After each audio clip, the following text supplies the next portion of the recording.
মাইজভান্ডারি গান তো মূলত সুফি সঙ্গীত। তাহলে সুফিজমটা কি? সুফিজম হচ্ছে স্রষ্টা এবং সৃষ্টির মধ্যে যে প্রেমময় সম্পর্ক, একমাত্র প্রেমই হচ্ছে মিলন সেতু। রিচুয়ালের কথা বলছে না, কিন্তু আমি দেখি যে মানব জীবন হচ্ছে চারতলা ঘরের মতো। নিচতলায় হচ্ছে শরীয়ত, দ্বিতীয় তলায় তরিকত, তিনতলায় তৃতীয় তলায় হাকিকত, চারতলায় মারফত। তো সেই সমস্ত ধাপগুলো কিন্তু মাইজভান্ডারি তরিকার মধ্যে আছে, এবং মাইজভান্ডারি সঙ্গীত সেই তরিকার যে নির্যাস, সুফিজমের যে তাত্ত্বিক কাঠামো, গাউসুল আজম মাইজভান্ডারির যে উসলে সাবা কিংবা আরও বহুমাত্রিক যে প্রত্যয়গুলো আছে, সমস্ত কিছুকে ধারণ করছে বিচিত্রভাবে। মাইজভান্ডারি গানকে অ্যানালাইসিস করলে সেই সমস্ত কিছু দেখানো যেতে পারে। এবার সম্মানিত অতিথি আলোচক হিসেবে বক্তব্য রাখার জন্য বিনীতভাবে অনুরোধ জানাবো ডক্টর মোহাম্মদ শেখ সাদি, অধ্যাপক, বাংলা বিভাগ, চট্টগ্রাম বিশ্ববিদ্যালয়। নামে শুরু করছি। শুরুতেই মাইজভান্ডারি গীতির আয়োজক বৃন্দের প্রতি কৃতজ্ঞতা স্বীকার করছি আমাকে আমন্ত্রণ জানানোর জন্যে, এবং আজকের সম্মানিত আলোচক বৃন্দ আমার অত্যন্ত স্নেহভাজন অ্যাডভোকেট জনাব ইকবাল, আমার ছোট ভাই আয়াজ মাহমুদ, এবং আমার শ্রদ্ধাভাজন ব্যক্তিত্ব জাফর স্যার, এবং সম্মানিত সুধীজন, ভক্তজন যারা এই হলরুমে আমাকে শুনছেন। মাইজভান্ডারি গীতি এই নাম নিয়েও কিছু কথা বলবো, কিন্তু তার আগে আমি বলতে চাই যে সঙ্গীত হচ্ছে অসীমের প্রতি এক ধরনের নিবেদন, এবং অসীমের সঙ্গে এক ধরনের কানেকশন তৈরির, মানবাত্মার যে এক ধরনের অব্যক্ত আরাধনা বা প্রয়াস, সেই প্রয়াসটি আছে সঙ্গীত সাধনার ভেতরে, সুরের ভেতরে। ফলে পৃথিবীতে সুর এবং অসুরের যে দ্বন্দ্ব, সেটি সৃষ্টির আদিকাল থেকেই চলমান আছে, প্রবহমান আছে। আমরা সেই বাস্তবতার ভেতরেই সুরের সাধনার সঙ্গে যুক্ত আছি। মাইজভান্ডারি তরিকা এবং দর্শনের সঙ্গে আমার একাত্মতা বা ঘনিষ্ঠতা খুব বেশি বছরের নয়, মাত্র 5-6 বছরের। তো সেই জায়গা থেকে এক ধরনের ভক্তি, প্রেম এবং অনুরাগ আমার মধ্যে আপনাদের চেয়ে কম করে হলেও আছে। সেই দায়বদ্ধতার জায়গা থেকে আমি বলতে চাই যে মাইজভান্ডারি সঙ্গীত বাংলাদেশের অন্যান্য লোকসঙ্গীত কিংবা যত ধারার সঙ্গীত আছে, সমস্ত সঙ্গীতের চেয়ে বহুমাত্রিক, বিষয়ে, ভাবে, সাধন তত্ত্বে কিংবা ফিলোসফিক্যাল যত ডিসকোর্স আছে, নানামাত্রিক তাত্ত্বিক কাঠামোতেও মাইজভান্ডারি গানের এক ধরনের বহুমাত্রিকতা আছে, যেটি প্রাতিষ্ঠানিকভাবে এখনো প্রতিষ্ঠা করা যায়নি। সেই শূন্য জায়গাটি অপেক্ষা করছে প্রাতিষ্ঠানিকভাবে। আমার আগের দুজন বক্তা কিন্তু চমৎকারভাবেই সেই জায়গাগুলোকে চিহ্নিত করেছেন। আমি একটু স্পষ্ট করতে চাই, যেমন ইকবাল বলেছে যে এটাকে আঞ্চলিক সঙ্গীত বলে অনেকে। আমি একদম মানতে চাই না যে মাইজভান্ডারি গান কিংবা সঙ্গীত, আমি সঙ্গীত বলি। আমার লেখা মাইজভান্ডারি সঙ্গীতের রূপান্তর নিয়ে আমার একটি লেখা বাংলা একাডেমি থেকে প্রকাশিত হয়েছিল ফোকলোর পত্রিকায়। আমি দেখাতে চেয়েছি যে কিভাবে রূপান্তরিত হয়ে যাচ্ছে গান। তো সেই জায়গাটি আসলে মাইজভান্ডারি সুফি সঙ্গীত বলতে আমি বলতে চাই, লিখিতভাবে বলেছিও আমি আমার একাধিক প্রবন্ধে। সুফি সঙ্গীত কেন বলছি? বাংলাদেশে যে লালনের গানে সুফি মতবাদ আছে, Sufi influence in Lalon song, Tanvir মোকাম্মেলের আর্টিকেল আছে ইংরেজিতে, এবং মনমোহন দত্তের গান যারা গান কিংবা শুনেন, দেখবেন যে পিওর সুফিজম আছে মনমোহনের গানের মধ্যে, অসাধারণ। কিন্তু মাইজভান্ডারি গান তো মূলত সুফি সঙ্গীত। তাহলে সুফিজমটা কি? সুফিজম হচ্ছে স্রষ্টা এবং সৃষ্টির মধ্যে যে প্রেমময় সম্পর্ক, একমাত্র প্রেমই হচ্ছে মিলন সেতু।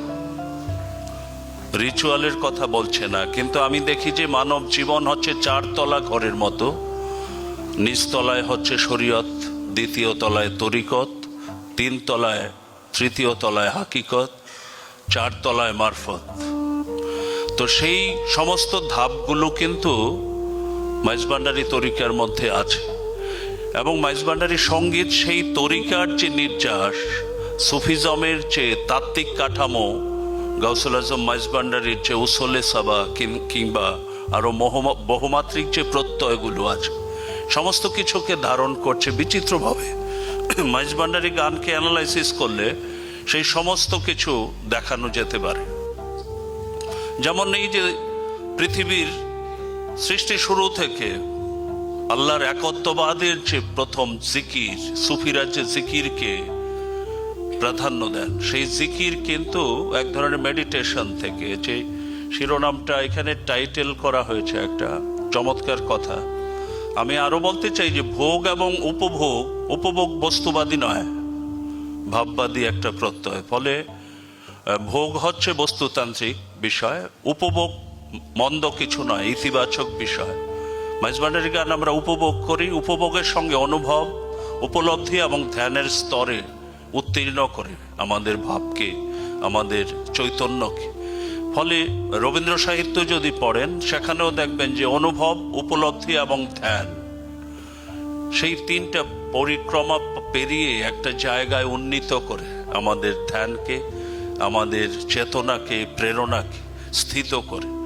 তো মাইজভান্ডারী গান কিন্তু শ্রোতাকে, ভক্তের প্রাণকে সেই জায়গায় উত্তীর্ণ করে। ফলে এই গান হচ্ছে সাধারণ গান নয়, এটি প্রার্থনার বাহন। তো সঙ্গীত যে প্রার্থনার বাহন হতে পারে, এটি তো প্রতিষ্ঠিতই, তাই না? প্রতিষ্ঠিত না, ওই তানসেনের জীবনী পড়লে দেখা যাবে উস্তাদ আলাউদ্দিন খাঁ ইংল্যান্ডে হলরুমে বসে সেতার বাজাচ্ছেন। সেতারের তো কোনো বাণী ছিল না, শুধু সেতারে সুর বাজাচ্ছেন। একজন ইংরেজ কান্না করছেন সেই সুরের সঙ্গে একাত্ম হয়ে। তো এই সুরের আলাদা একটা ভাষা আছে, অভিব্যক্তি আছে, যেটা মানুষের ভেতরে, মানবাত্মার মধ্যে যে ক্রন্দন আছে, অব্যক্ত অপূর্ণতা আছে, সেই অপূর্ণতা তো একমাত্র পূর্ণতা পাবে পরমের সঙ্গে যদি একাত্ম হতে পারে। ফলে সুফিবাদ হচ্ছে একাত্ম হবার সাধনা, প্রেম হচ্ছে একাত্ম হবার সাধনা। প্রেমিক প্রেমাস্পদের সঙ্গে মিলনের যে অভিপ্রায়, সেটা বহুল বর্ণিত হয়েছে মাইজভান্ডারী সঙ্গীতে। একদিকে প্রেম, এর সঙ্গে যুক্ত হয়েছে বাংলায় যে ভক্তিবাদী ধারা আছে, সেই ভক্তিবাদ। ফলে মাইজভান্ডারী গান যারা লিখেছেন, তারাও এক ধরনের সাধক, ভাবুক। ফলে তারাও কিন্তু সেই ভাবটিকে আত্মস্থ করেছেন এবং শব্দ সংযোজনা এমনভাবে, এমন একটা ভাবের সৌধ নির্মাণ করেছেন, সৃষ্টি করেছেন, যেটা অনায়াসে, যেমন কে তুমি হে সখা আড়ালে বসিয়া হরিলে আমারই প্রাণ। এই যে এর মধ্যে এক ধরনের মিস্টিসিজম আছে। মিস্টিসিজম আবার রোম্যান্টিসিজমের একটা প্রত্যয়। যেমন মনমোহন দত্তের একটা গান আছে, মন মাঝে যেন কার ডাক শোনা যায়, কে যেন আমারে অতিসাধ করে হাত দুখানা ধরে টেনে নিতে চায়। এই কে যেন আমারে, কে তুমি হে সখা, এই কে, এই যে নৈর্ব্যক্তিক একটা ব্যক্তি সত্তা কিংবা একটা পাওয়ার কিংবা একটা প্রেরণা আমাকে কবজা করছে, সেই সত্তাটাকে, সেটা পরম সত্তা, পরমের সত্তা, স্রষ্টা। স্রষ্টাকেই যে বিচিত্রভাবে অধরা মাধুর্যে ব্যঞ্জিত করছেন, দোতনা দান করছেন। এটা হচ্ছে মাইজভান্ডারী গান, কে তুমি হে সখা আড়ালে বসিয়া। এই যে একটা মিস্টিক ভাবনা আছে এর মধ্যে, যে ধরা দিচ্ছেন না। অনেকে বলে যে কারামত আপনি দেখছেন, আমাকে অনেকে প্রশ্ন করে। আমি বলেছি আমি দেখেছি, খুব বেশি দেখি নাই, কিন্তু আমি টুকটাক দেখেছি। তো এটা তো আরেকজনকে দেখানো যাবে না। ফলে স্রষ্টার যে মাধুর্য, স্রষ্টা যে দয়াময়, সেটা আমরা কিন্তু আমাদের যাপিত জীবনে বিচিত্রভাবে টের পাই। নিশ্চিত বিপদ, কিন্তু দেখা যাচ্ছে যে গায়েই লাগছে না, আমি পরিত্রাণ পাচ্ছি। তো এই যে মার্সিটা, দয়াময়ের যে মার্সি বা অনুগ্রহ, দয়াশীলতা, সেটা বিচিত্রভাবে আমাদের জীবনে কাজ করে। অসম্ভব কাজ কিন্তু অনায়াসে কোনো হয়ে যাচ্ছে, সফল কাম হয়ে যাচ্ছে। তো এই বিষয়গুলো আরো অনেক নানা ধরনের বিষয় আছে, যেটা অধরাকে ধরবার, অদেখাকে দেখবার এবং পরম স্রষ্টার সঙ্গে নৈকট্য লাভের যে আকুতি, সেটা কে তুমি হে সখা। আসলে স্রষ্টাকে বলছেন, কিন্তু গানটা শেষ হয়েছে, বজলুল করিম মন্দাকিনী শেষ করেছেন মানে মাইজভান্ডারীর যে স্বরূপ দর্শন, যে নিজস্ব যে রূপ অভিব্যক্তি, সেটা আল্লাহর সমস্ত সিফত, গুণাবলী কিংবা স্বরূপটা মাইজভান্ডারীর মধ্যে এসে স্থিত হয়েছেন। মানে সাক্ষাৎ মাইজভান্ডারী, গাউসুল আজম মাইজভান্ডারী যেন স্বয়ং আল্লাহর সিফত ধারণ করেছেন, রূপ ধারণ করেছেন। এই যে মানে বৃহৎকে এইখানে মুর্শিদের আদলে এনে উপস্থাপন, তৌহিদের মাইজভান্ডারে উঠেছে তৌহিদের নিশানা, ঘুমায় না মায়া। তো তৌহিদের একত্ববাদের যে বিজয় নিশান মাইজভান্ডারে উঠছে, সেটা ঘোষণা করছেন একজন সাধক কবি। এবং আবার দেখুন যে স্কুল খুলেছে রে মাওলা, যে আয়াজ বলছিল একটু আগে, যে আসলে যারা ভক্তজন, যারা শ্যামা 12টি শর্ত মেনে করেন, সেটা তো অবশ্যই এই তরিকার অনুসারী যারা, তারা সেটাকে মেনেই করবেন শ্যামা। কিন্তু এটা যখন বাইরে চলে যায়, আপনারা জানেন যে বাংলাদেশে জলের গান খুব জনপ্রিয় একটি গানের দল, তারা যে গানটি করেছিল, এটা দেখে আমি কিছুটা চোট পেয়েছি, কারণ আমার প্রাণটা হচ্ছে ভক্ত প্রাণ, ভক্তের প্রাণ। ভক্তের প্রাণ কিন্তু বাজারি কালচারে বিশ্বাসী নয়, বাজারি সংস্কৃতিতে বিশ্বাসী নয়। ফলে গাউসুল আজম মাইজভান্ডারী বা স্কুল খুলেছে রে মাওলা, এটা কোনো ফানের বিষয় নয়, থট অফ স্কুল। এটা হচ্ছে একটা মানে থট, সুফি থট। এই স্কুল তো এই স্কুল নয়, এটা সুফিজমের স্কুল। ফলে এর মধ্যে যে তাত্ত্বিকতা, সেটা পিওর সুফিজমের গান। এবং এখানে মানুষকে আহ্বান করা হয়েছে যে এখানে মুক্তি মেলবে। আপনারা জানেন পবিত্র কোরআনে বলা হয়েছে যে তারাই সফল কাম হয় যারা আত্মশুদ্ধি অর্জন করেছে, তারাই ব্যর্থ হয় যারা আত্মশুদ্ধি অর্জন করেনি। এবং সুফিজম উসলে সাবা তো আত্মশুদ্ধির দর্শন, সুফিজম আত্মশুদ্ধির দর্শন। ফলে মাইজভান্ডারী তরিকাকে যেমন সর্ববেষ্টনকারী তরিকা বলা হয়, এর কারণ হচ্ছে এটা লেটেস্ট তরিকা কালগত দিক থেকে, এবং পৃথিবীর সমস্ত সেরা সেরা তরিকার সমস্ত ভালো গুণাবলীগুলো কিন্তু এর মধ্যে সন্নিবেশিত আছে, সবকিছুকেই ধারণ করা হয়েছে। যেমন ধরুন চিস্তিয়া তরিকায় গানটাকে ভালোভাবে গ্রহণ করা হয়েছে। মৌলবিয়াতেও কিন্তু এখনো তুরস্কে আপনারা জানেন যে ডান্সিং দারবিশ বলা হয়, মৌলানা রুমির অনুসারী যারা, তারা যে নৃত্যটা করে, মনমোহন দত্ত সেটাকে বলেছে লীলা নৃত্য।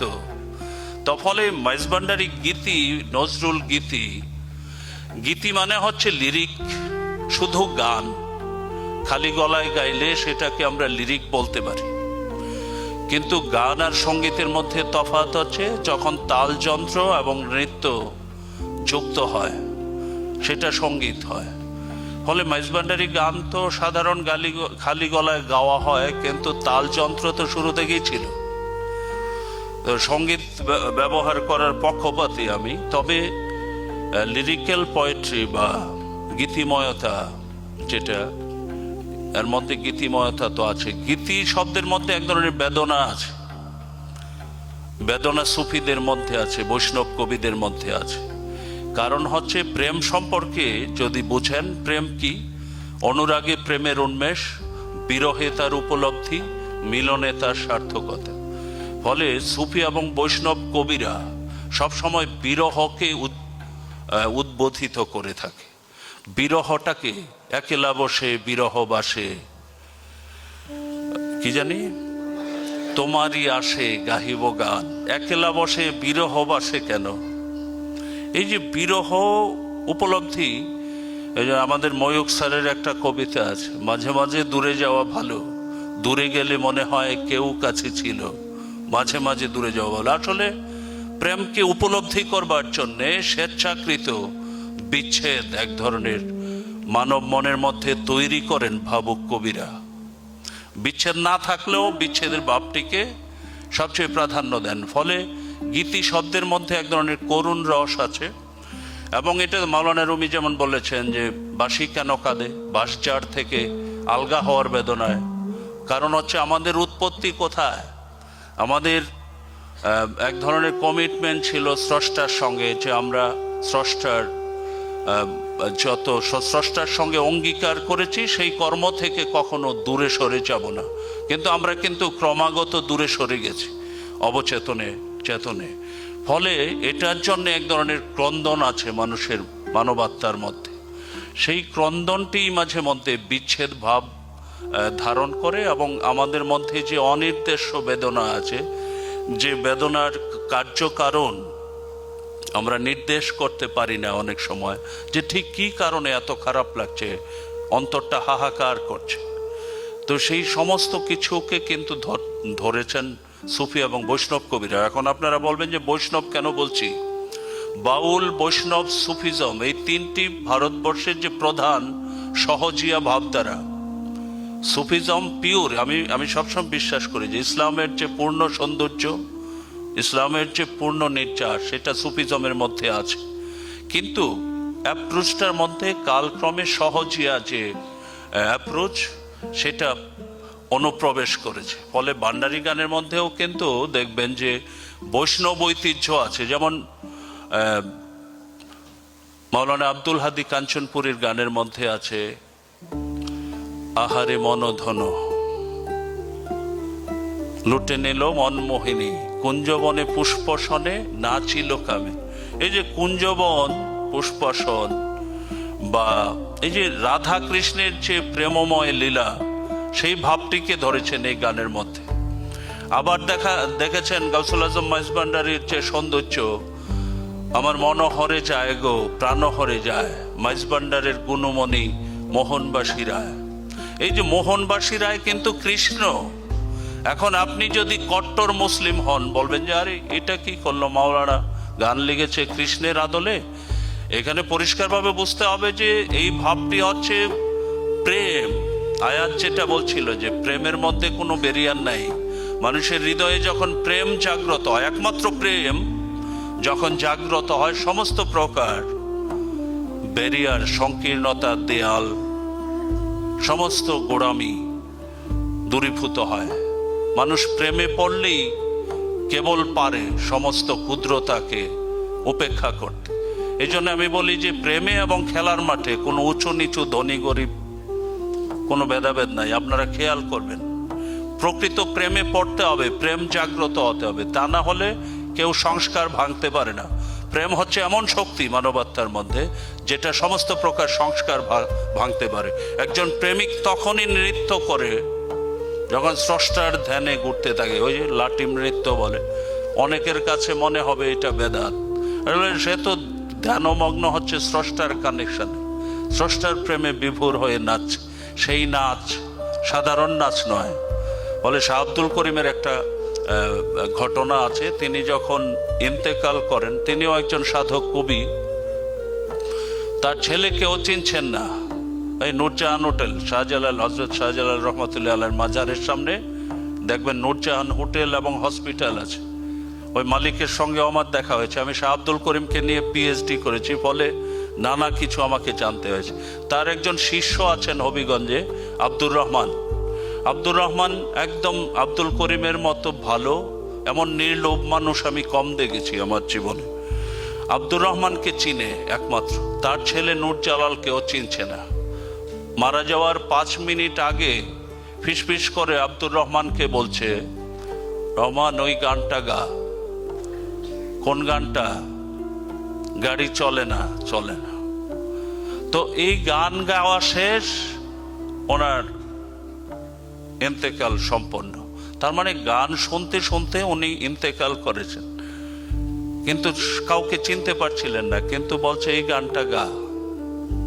এই গান গাইলো, এই গান গাইতে গাইতে তার সব দেহ নিয়ে চলে গেছে। কিন্তু মোল্লারা তাকে একসময় খুব টর্চার করেছিলেন সারা জীবন। তার স্ত্রীর জানাজা পড়েনি গান গায় বলে। তার শিষ্য আকবরের জানাজা পড়েনি, নানা ধরনের কাহিনী আছে, করুণ কাহিনী। কিন্তু সেই মোল্লারা কান্না করেছে শাহ আব্দুল করিম যখন মারা যান। এটি হচ্ছে একজন ব্যক্তি সাধনার জয় এবং সত্যের জয়। ফলে শাহ আব্দুল করিম বলেছিলেন যে আমার গান আমি গায়ে হলুদে নাচানাচি করবার জন্যে লিখিনি, গাওয়ার জন্যে লিখিনি। গায়ে হলুদে গাওয়ার গান নয় শাহ আব্দুল করিমের গান, কিন্তু গায়ে হলুদেই তো গায় সবচেয়ে বেশি। ভান্ডারি গানও তো গায়ে হলুদে গায়। তো আমি শ্রদ্ধার সঙ্গে বলতে চাই যে এই ভক্তি গান যেগুলো আছে, এই গান আসলে ওই যে একটু ভক্ত না হলে তো ভাব মাধুর্য বা ভক্তিটা অক্ষুণ্ণ রাখতে পারে। পরিবেশন করতে গিয়ে এমন কিছু যেন না করে যেটা এই সাধন গানের ভাবমূর্তি নষ্ট হয়। এটা হচ্ছে শিল্পীদের প্রতি অনুরোধ।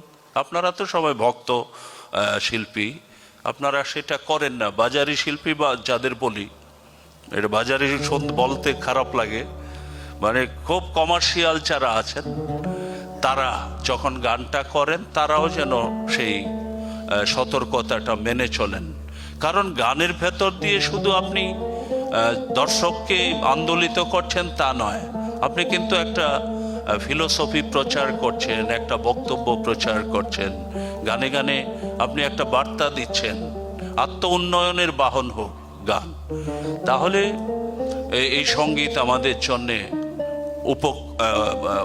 উপাদেয় হবে এবং উপকৃত করবে আমাদের। তার একটা বিষয় যেটা বলতে চাই সেটা হচ্ছে যে আমাদের ফোকলোরে বাংলা বিভাগে আমি চেষ্টা করে 4 জন লোকগীতি একটা 30 নম্বরের নাম্বার যুক্ত করেছি। যেহেতু আমি গান নিয়ে কাজ করি বা আমার মধ্যে এই বিষয়টা অনুভব করবার একটা শক্তি আল্লাহ দিয়েছেন আমাকে, আমি ভেবেছি যে এই যশোর খুলনা ছড়াচ্ছে 4-5 জন লোকসাধককে পড়লে মোটামুটি আরো বেশি। কারণ হচ্ছে আমাদের শিক্ষিত লোকের কিন্তু দর্শন নাই কোনো। আপনারা জানেন কিনা বিশ্ববিদ্যালয় লেভেলে এখানে জাফর স্যার আছেন বা আমার চেয়ে ভালো জানেন, বাংলাদেশে বিশ্ববিদ্যালয়গুলোতে ফিলোসফি ডিপার্টমেন্ট আছে। আপনারা খবর নিয়ে দেখবেন যে শিক্ষিত পিএইচডি দারি লোকদের কোনো ফিলোসফি এখানে পড়ানো হয় না। আরজ আলী মাতব্বর নামে একজন আছেন, শুধু উনিও স্বশিক্ষিত মানুষ, কোনো বিশ্ববিদ্যালয়ে পড়েন নাই। আপনারা জানেন যে লালনকে নিয়ে ক্যামব্রিজে, অক্সফোর্ডে, হার্ভার্ডে গবেষণা হয়েছে, ইংরেজিতে সংকলন বের করেছে, আমি দেখেছি। তাহলে লালন সারা বিশ্বময় ছড়িয়ে গেছে এবং এই লোকসাধকদের গানগুলোই ছিল আমাদের প্রথম ফিলোসফার হিসেবে কাজ করেছে, ফিলোসফি হিসেবে কাজ করেছে। ফলে তাদেরকে অশিক্ষিত শব্দটা, মূর্খ বলাটা পাপ। স্বশিক্ষিত আত্মজ্ঞানী মানুষ। সুফিজম হচ্ছে আত্মদর্শনের বিজ্ঞান, ফলে এটা মানুষকে আত্মজ্ঞানী করে। সেই আত্মজ্ঞানী হচ্ছেন লালন। আমার প্রচেষ্টায় 4 জন লোকসাধক পাঠ্য হয়েছে বাংলা বিভাগে, লালন, হাসন, শাহ আব্দুল করিম এবং রমেশ শীল। তো রমেশ শীলের সূত্র ধরে আমি কিন্তু মাইজ ভান্ডারী গানকে পরীক্ষার প্রশ্নপত্রে নিয়ে এসছি, যে গণগীতিকার হয়েও মাইজ ভান্ডারী গানে অভূত শৈল্পিক দক্ষতা দেখিয়েছেন রমেশ শীল। আলোচনা করো। এখন মাইজ ভান্ডারী গানকে আমি কৌশলে আসলে প্রচার করতে চাই যে একটা প্রাতিষ্ঠানিক জায়গায় মাইজ ভান্ডারী গানটা সিলেবাসভুক্ত হোক। আমি কিন্তু চাইছি, সঙ্গীত বিভাগে প্রস্তাব করেছি, অন্তত লোকসঙ্গীতের কোর্সে হলেও মাইজ ভান্ডারী গানকে অন্তর্ভুক্ত করুন। এই চেষ্টা চলছে। তো আপনাদের এগিয়ে আসতে হবে, তাহলে বাংলাদেশের সমস্ত মিউজিক কলেজ এবং বিশ্ববিদ্যালয়, যে সমস্ত বিশ্ববিদ্যালয়গুলোতে সঙ্গীত বিভাগ আছে, এটা আসলে কোনো তদবিরের বিষয় নয়। মাইজ ভান্ডারী গান তার নিজের যোগ্যতার কারণেই এটা সিলেবাসের অন্তর্ভুক্ত হওয়ার যোগ্যতা রাখে, দাবি রাখে। এটা আপনাদের খুশি করার জন্য আমি বলি না কোনো কথা। আমি মনে করি যে এই গানের সেই সক্ষমতা আছে, সাহিত্যিক মূল্য আছে, ঐতিহাসিক মূল্য আছে। এই গানের মধ্যে সমাজ বাস্তবতা আছে, মুর্শিদি গানের ধারা আছে, তাই না? ভক্তি গান আছে, কাওয়ালি সঙ্গীতের টোন আছে, জিকিরের রিদম আছে, কি নাই এর মধ্যে? লোকায়ত জীবনধারার অ্যাপ্রোচ আছে। এখানে নৃতত্ত্ব বিভাগেও মাইজভান্ডারি গান পড়ানো যেতে পারে, নৃতত্ত্ব বিভাগ যেগুলো আছে। তো ফলে মাইজভান্ডারি গান একটা মহান সম্পদ, আমাদের ভাব সম্পদ আমাদের কাছে। সেটাকে সেইভাবে আসলে এস্টাবলিশ করার জন্য যথেষ্ট কাজ করে যাচ্ছেন আপনারা, আন্তরিকও, কিন্তু আরও মনে হয় যে আরেকটু কাঠামোবদ্ধভাবে কাজটা করলে আরও ফলপ্রসূ হবে। আর এই গানের প্রচার আমি মনমোহনের এইখানেও বলেছি যে মনমোহনের গান লালনের গানের মতো প্রচার পায়নি। মোবারক হোসেন খান যখন শিল্পকলার পরিচালক ছিলেন তখন প্রচার হতো বেতারে, টেলিভিশনে নিয়মিত। আবার মলয়া গান কিন্তু ওইভাবে প্রচার হয় না। লালনের গান দেখেন সর্বত্রগামী। করিমের গান ও হাসনের গান সর্বত্রগামী হয়েছে। মাইজভান্ডারি গান কি সর্বত্রগামী হয়েছে? ইন্ডিয়াতে ত্রিপুরায় আমি দেখেছি কিছু, এবং আসামেও দেখেছি মাইজভান্ডারি গান গীত হয়েছে সীমিত পরিমাণে, কিন্তু বাংলাদেশে তুলনামূলকভাবে যদি দেখেন মাইজভান্ডারি গান যে অনুপাতে প্রচার হওয়ার দাবি রাখে হয়নি। আপনারা কোনো চ্যানেলকে বেছে নিতে পারেন, কিংবা বেঙ্গল ফাউন্ডেশন থেকে যে ফোক ফেস্টিভ্যাল হয় সেখানে আপনাদের একদম পরিকল্পিত সুগঠিত কোনো পরিবেশনা সেখানে রাখার বন্দোবস্ত করতে পারেন। আগে 3-4টা ফোক ফেস্টিভ্যাল হয়েছে অসাধারণ বিশ্বমানের, ওখানে কোনো মাইজভান্ডারি গান ওইভাবে হয়নি। এটা একটা কিন্তু পার্টিসিপেশন থাকা খুব জরুরি। এবং কোনো চ্যানেল যেগুলো সঙ্গীত একক সঙ্গীত প্রচার করে বিভিন্ন সময়, তাদের সঙ্গে আপনারা যোগাযোগ করে কিছু করতে পারেন, এবং বাংলাদেশ টেলিভিশনে নিয়মিত যাতে হয় এভাবে করতে পারেন। আর আরেকটা বিষয় হচ্ছে গান প্রচার হোক, যে যেভাবে ইচ্ছা গাক, ওরা তো আমরা রুখতে পারবো না, কিন্তু যেখানেই অপপ্রচার হয়, নেতিবাচক প্রচারণা হয়, সেখানেই আপনারা যৌক্তিকভাবে কথা বলবেন, দায়িত্ব নিয়ে মারামারি করবেন না, লজিকের যুগ, তাই না?